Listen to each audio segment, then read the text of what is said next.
여러분, 요즘 집값 많이 떨어졌죠. 규제를 다 풀었습니다. 거의 다 풀었어요. 세금에 대한 규제 바꾸겠다 다 바꾸고요. 전국적으로 조정지역이나 투기과열지구나 투기지역으로 묶여있던 규제도 다 풀었습니다. 이제 남은 규제는 별로 없습니다. 이게 강남 3구하고 용산구에 대한 어떤 규제가 남아 있고요. 또 토지거래 허가구역에 대한 규제가 좀 남아 있습니다.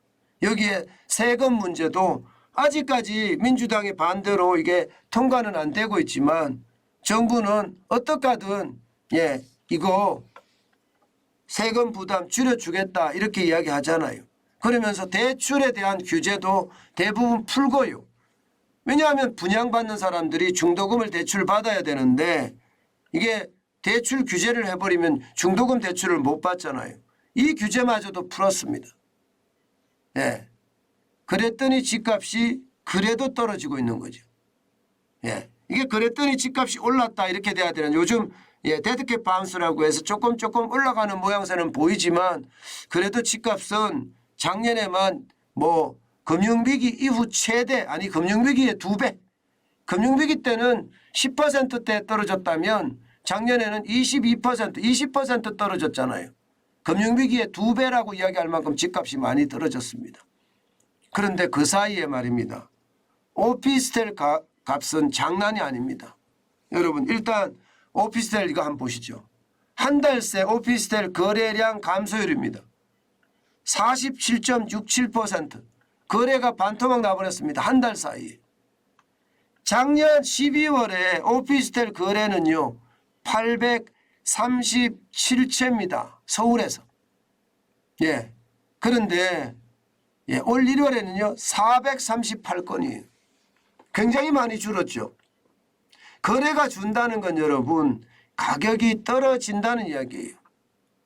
게다가 말입니다. 오피스텔을 사는 사람들 입장에서는 더 떨어지겠지 이렇게 생각하는 겁니다. 그러니까 기다리고 있는 겁니다. 기다리고. 그만큼 말입니다. 오피스텔의 가격은요. 지금 굉장히 많이 떨어진다 이렇게 이야기합니다. 반면에 아파트는 보세요. 아파트는 작년 12월에 지금 839건이었거든요.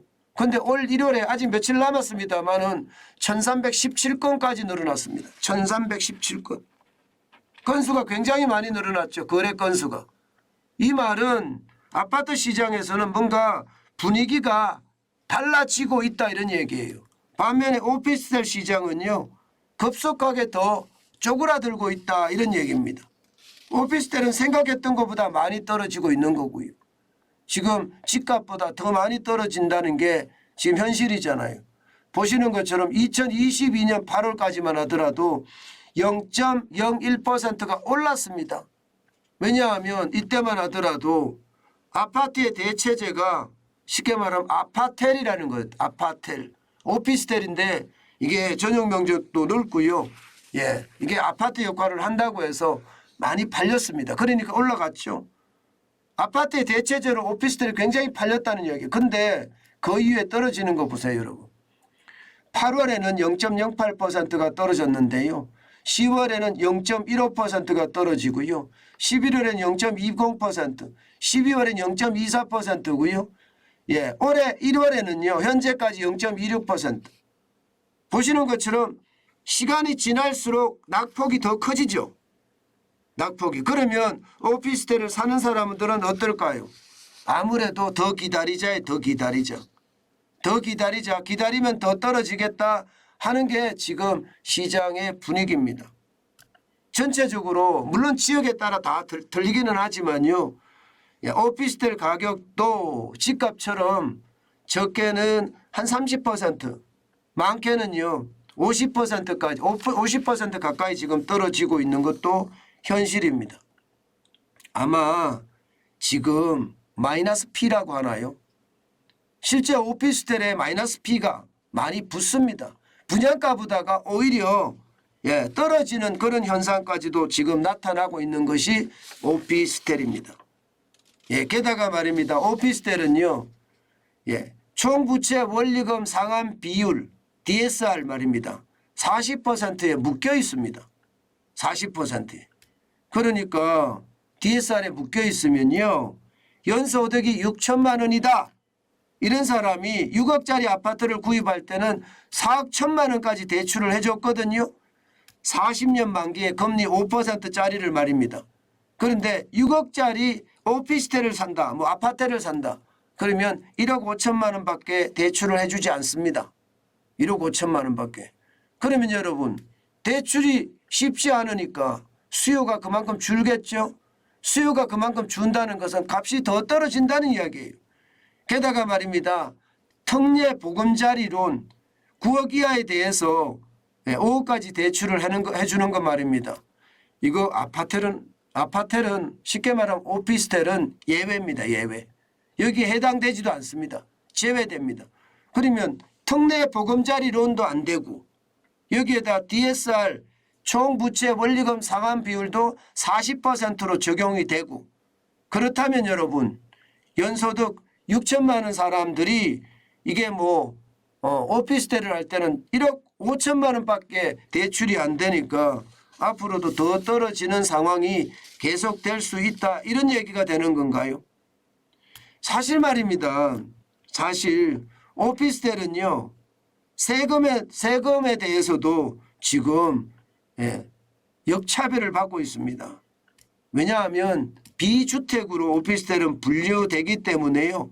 아무래도 취득세나 세금은 아파트처럼 주택처럼 내지만 뭐 대출은 안 되고요. 여기에다 DSR 40% 적용도 아주 깐깐하게 적용이 되기 때문에 지금 시장은 오피스텔 시장은 얼어붙었다. 그래도 완전히 빠졌다. 앞으로 더 떨어질 가능성도 크다. 그러니 오피스텔의 이게 소유주들은요. 왜 우리는 규제할 때는 아파트하고 똑같이 규제하면서 규제를 풀 때는 오피스텔은 예외냐. 똑같이 규제를 풀어달라. 이렇게 이야기하는 것도 어쩌면 일리가 있죠. 시장에 어떤 풍선 효과가 나타나면서 집에서 아파트에서 오피스텔 이렇게 전이가 됐거든요. 그럼 풀어줄 때도 같이 풀어줘야 되는데 안 풀어주니까 오피스텔 값은 더 떨어진다. 뭐 이렇게 되는 건가요? 그러다 보니까요. 제 주변에 있는 분들도 이 기회에 그냥 사무실을 살까? 이렇게 이야기하시는 분들도 많아졌습니다. 실제 제가 있는 이곳에도요. 분양가보다는 일단 높이 올라갔습니다만은 점점 떨어지는 모양새가 보이고요. 심지어 상가 있잖아요. 상가는요. 이미 분양가 가격까지 다 떨어졌습니다. 분양가 가격까지. 그 정도로 말입니다. 이게 오피스텔의 분위기는 굉장히 달라지고 있다 이런 얘기입니다. 많은 분들이 오피스텔에 대한 관심 아마 가질만 하지 않겠느냐 그런 생각도 저는 많이 해봅니다.